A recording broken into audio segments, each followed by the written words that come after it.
Garage నుంచి bus తీసుకుని తన కేటాయించిన రూట్లో పోతున్నాడు డ్రైవర్. జనం ఎక్కేవాళ్ళు ఎక్కుతున్నారు, దిగేవాళ్ళు దిగుతున్నారు. ఓ స్టాప్లో వ్యాయామం చేసిన దృఢమైన భారీ కాయంతో కుస్తీలు చేసేవాడి లాంటి వ్యక్తి బస్ ఎక్కుతూ, ఈ బస్తా టికెట్ తీసుకోవలసిన అవసరం లేదు అంటూ సీట్లో కూర్చున్నాడు. బక్కపల్చని కండక్టరు, డ్రైవరు చూసి ఆశ్చర్యపోతూ అవాక్కయ్యారు. తన స్టాప్లో మాట్లాడకుండా ఆ వస్తాద్ దిగిపోయాడు. పక్క రోజు ఆ వస్తాద్ మళ్ళీ బస్ ఎక్కి టికెట్ తీసుకోకుండా ప్రయాణం చేశాడు.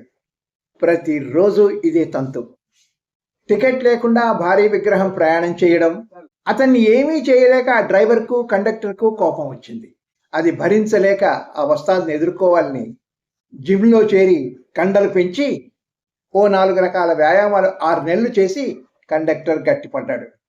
ఆ తర్వాత ఒకరోజు వస్తాద్ బస్ ఎక్కి, నేను టికెట్ తీసుకోవలసిన పని లేదు అన్నాడు. ధైర్యం వచ్చిన కండక్టర్ ఎందుకో ఆశ్చర్యంగా అడిగాడు.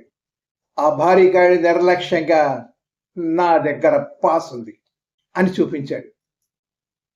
మేనేజ్మెంట్ పాఠం ఇది. అసలు సమస్య ఏమిటో ముందుగా నిర్ధారించుకోండి.